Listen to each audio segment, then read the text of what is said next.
Imam Ahmad yang terkenal hafal 1 juta hadis, yang satu hari sholatnya 300 rakaat, gara-gara beliau melawan pemerintah dan beliau masuk penjara, akhirnya sholatnya menjadi 150 rakaat satu hari. Beliau hafal 1 juta hadis, ketemu seorang sayyid yang kecil, beliau mundur, Pak. Ini Imam Ahmad.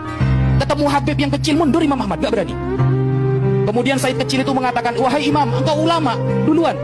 Imam Ahmad gak berani. Ya, saya memang ulama, tapi engkau lebih agung daripada saya. Engkau adalah cucu Rasulullah SAW. Kalau tidak dibuat Nabi bid'ah.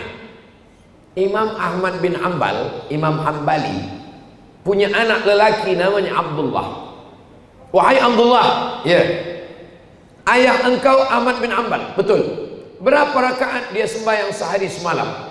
Salasami'ati raka'ah, 300 rakaat. Mana ada dibuat Nabi?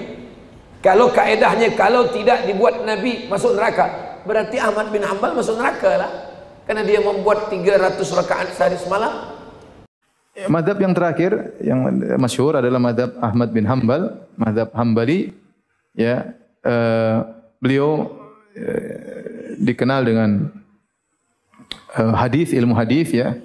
Beliau menghafal alfi hadis, yaitu 1 juta hadis beliau hafal. Kata Ibnu Jauzi, tafa Ahmadud dunya marratain fi jam'il musnad. Untuk menulis musnad Imam Ahmad yang sekarang dicetak berapa jilid tahu? 20 atau berapa puluh jilid. Imam Ahmad putar keliling dunia 2 kali, ya. Di mana ada tempat di situ ada riwayat, dia datang. Bukan sekedar duduk, enggak, dia datang. Situ ada guru, dia datang ngambil riwayat, datang ke sana ngambil riwayat, datang ke sana ngambil riwayat.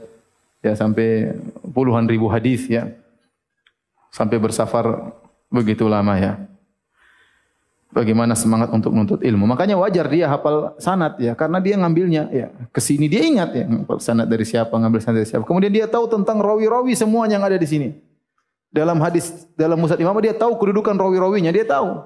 Sehingga dia tahu hukumnya dhaif atau sahih, dia ngerti, ya. Dia ngerti, ya. Dia tahu betul tentang rawi hadis yang dia ambil riwayat darinya, ya.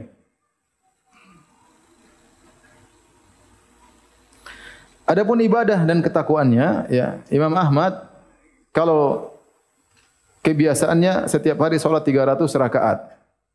Kalau sakit setelah dicambuk, beliau lemah, akhirnya sholatnya 150 rakaat. Ya. Antum sehari berapa rakaat? 17. 5 waktu. Alhamdulillah. Daripada tidak sama sekali. Bayangkan bagaimana ibadahnya luar biasa. Kemudian beliau berusaha, kata beliau, maka katabtu haditsan ila waqad amiltu bihi. Aku tidak mencatat satu hadis pun kecuali aku kerjakan. Sampai suatu hari aku mencatat suatu hadis bahwasanya ihtajaman Nabi sallallahu alaihi wasallam wa a'ta Abu Thaibah dinaran. Nabi pernah dihijamah, kemudian Nabi kasih 1 dinar kepada orang yang menghijamahnya. Maka saya pun praktekkan, saya dihijamah, dibekam, kemudian saya berikan pembekamnya 1 dinar. Intinya inilah bagaimana para imam-imam mazhab yang mereka orang-orang yang saleh, bertakwa, ahli hadis, ya, ahli fikih.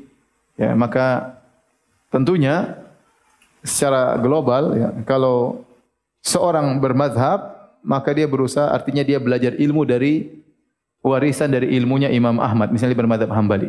Seorang bermadzhab Syafi'i berarti dia belajar fikih melalui warisan ilmunya Imam Syafi'i dengan metodenya Imam apa? Syafi'i. Barang siapa yang bermadzhab Hanafi berarti dia belajar ilmu fikih melalui metode madzhab Imam Abu Hanifah. Barang siapa bermadzhab Maliki berarti dia belajar ilmu agama melalui metodenya Imam Malik. Dan kita tahu masing-masing ilmunya luar biasa, ahli hadis dan ahli fikih.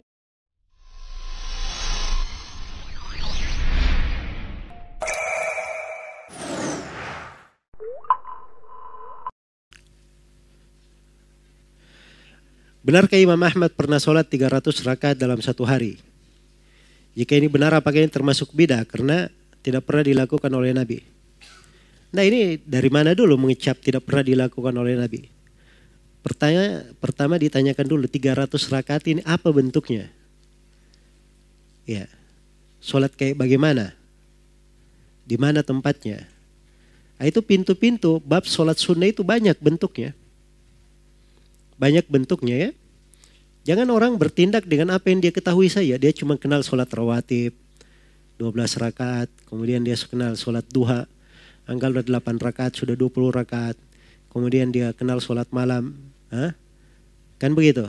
Dihitung dari sholat-sholat sunnah. Ini sisi-sisi sholat sunnah ini, kalau dihitung banyak sekali. Karena itu ada sebagian ulama yang berkata, sholat sunnah itu ada 30 sisi misalnya. Ada datang ulama setelahnya, dia anggap kok 30 terlalu banyak. Dia pelajari, dia dapat 30 lebih daripada itu. Iya, jelas ya? Karena itu harus ditahu apa bentuknya.